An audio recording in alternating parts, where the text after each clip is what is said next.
아까 말한 설명드린 쾌가 이제 음양으로 분화하는 것을 우리가 도표로 한번 만들어 봤는데요. 쾌는 상으로 해석하는 방식이라고 아까 말씀드렸죠.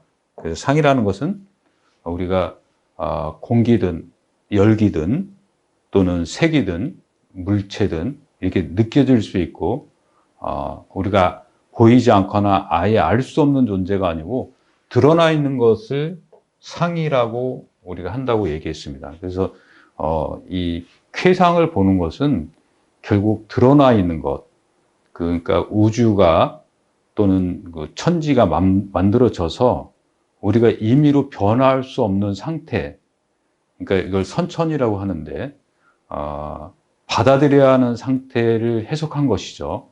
그래서 고대 이제 인간들이 자연에 대해서 되게 무기력하지 않았습니까?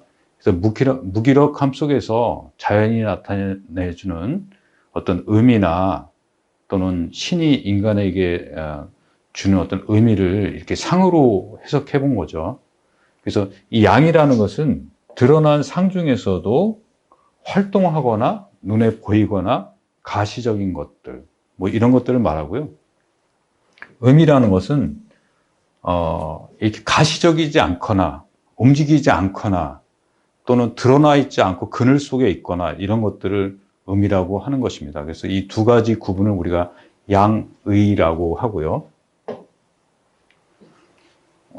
이 양과 음만이 있으면은 변화가 없는데요. 이 안에는 이제 중심이나 기준 뭐 이런 것들이 있어서 이 음양이 태극 안에서 변화를 하게 됩니다. 그래서 이 변화하는 것들이 양 속에서도 일어나고요, 음 속에서도 일어나는데, 양이 더해주는 것을 우리가 태양 이렇게 얘기하고요. 그래서 이러한 어떤 동양적인 이론을 우리가 사상체질 또는 팔강체질론 뭐 이런 식으로 발전시켰거든요, 한의학에서는. 그래서 이것은 뭐 과학이나 철학이나 뭐 여러 가지 관점에서 이것을 차용해서 쓸 수 있는 우주의 가장 기본적인 속성들을 말하는 것이고요. 태양은 양이 지극하다. 그러니까 양이 지극하다는 것은 이제 더 이상 양이 변화할 수 없으니까 변화를 요구한다, 뭐 이런 뜻이죠. 그래서 밑에 있는 것은 환경이 되고요, 이것은 움직임이 된다, 이렇게 봐야 되거든요. 그래서 이걸 명리에서 이제 천간지지 뭐 이렇게 구분을 하는데, 어쨌든 쾌에서는 밑에 환경, 양의 환경에서 양이 움직이니까 더 이상 양일 수 없다, 뭐 이런 뜻이죠. 근데 이것은 똑같이 양의 환경에서 음이 움직이게 되니까 소음, 음이 움직이기에는 좀 제한적이다. 왜냐하면 양 속에서, 양의 바탕 속에서 움직이는 것이 음이기 때문에. 그래서 음이 적다, 뭐 이렇게 상대적으로 볼 수 있겠죠. 그럼 음 쪽으로 넘어가 보면 음의 바탕 속에서 또는 환경 속에서 양이 행동한다, 음이 행동한다. 음이 지극하다, 이렇게 볼 수 있는 거죠. 이쪽을 보면 음의 바탕 속에서 양이 행동을 하네요. 그러니까 양이 작다, 소양, 우리가 이렇게 보는데, 이 네 가지 분류를 사상 이렇게 얘기합니다.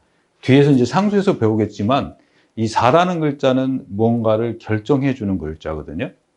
그래서 네 개의 형태로 결정이 되어 있는데, 이것이 이제 활동을 하려면 8개의 쾌로 다시 발전을 해야, 이것이 이제 아까 우주 만물의 가장 기본적인 움직임의 속성 이렇게 얘기했죠. 그래서 양의 바탕 위에서 양이 움직이는데 하늘의 기운도 양의 시기가 왔다, 뭐 이렇게 봐도 되고요. 또는 양의 바탕 환경에서 양이 움직이는데 또 양의 조건이 주어졌다, 뭐 이렇게 볼 수도 있겠죠. 그래서 이걸 첫 번째로 우리가 기가 생겼다고 그래서 일권천, 일건천, 하늘 뭐 이렇게 뜻하고요. 요거는 양 중에 음의 어떤 기운을 받았네요. 그래서 이것을 이태택 뭐 이런 용어를 지금 다 외우실 필요는 없고요. 이런 정도의 팔괘라는 것이 이런 구성을 가지고 있구나. 저런 이름이 있구나. 뭐 그 정도 아시면 될 것 같습니다. 삼리화는 양의 바탕 위에서 음이 움직이는데 위에 또 양의 조건이 왔네요. 그래서 이걸 불로 보고 이 불의 가운데는 좀 온도가 낮고 바깥쪽이나 위에 쪽은 상층부 쪽은 좀 높거든요. 그래서 그런 것을 이제 표현했다 이렇게 볼 수도 있고, 이것은 이제 범주라는 것을 정해서 그 범주에 속한 것들의 속성들을 모아본 거기 때문에 어떠한 관점에서 보느냐에 따라서 또 해석이 달라질 수는 있습니다. 여러 가지로 응용할 수는 있겠죠.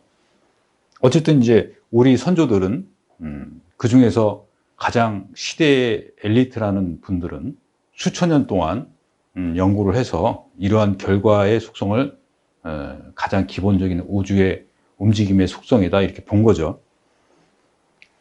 여기는 이제 양의 바탕 환경에서 음이 움직이는데 음의 조건, 음의 시기가 왔다. 그래서 사진내, 우레라고 보고요. 이제 음으로 넘어가면 이건 음이 바탕이 됐는데 양으로 움직이고 양의 조건이 왔네요. 그래서 이건 바람이 분다. 오선풍 이렇게 얘기하고요. 이제 육으로 넘어가면 음의 바탕에서 양으로 움직이는데 음의 조건이 온 것이죠. 그래서 이걸 우리가 물로 보고 육감수 이렇게 봅니다. 이 칠간사는요, 마찬가지로 음의 바탕에서 음으로 움직이는데 양의 조건이 왔다. 칠간산 이렇게 보고, 팔건지는 전체가 다 음의 속성으로 주어졌네요. 그래서 그것을 우리가 땅으로 보는 거죠. 그래서 땅은 변하거나 움직이면 안 되죠. 그래서 얼마 전에 그 튀르키예에서 큰 지진이 일어났는데 그렇게 땅이 움직이면 지상에 있는 것들이 활동하는 것들이 어떤 안정성을 찾을 수가 없습니다. 그래서 이 땅이 움직이다든가 하늘이 변화한다든가 이런 것들은 가장 큰 이변과 어떤 나쁜 징조라고 볼 수 있겠죠.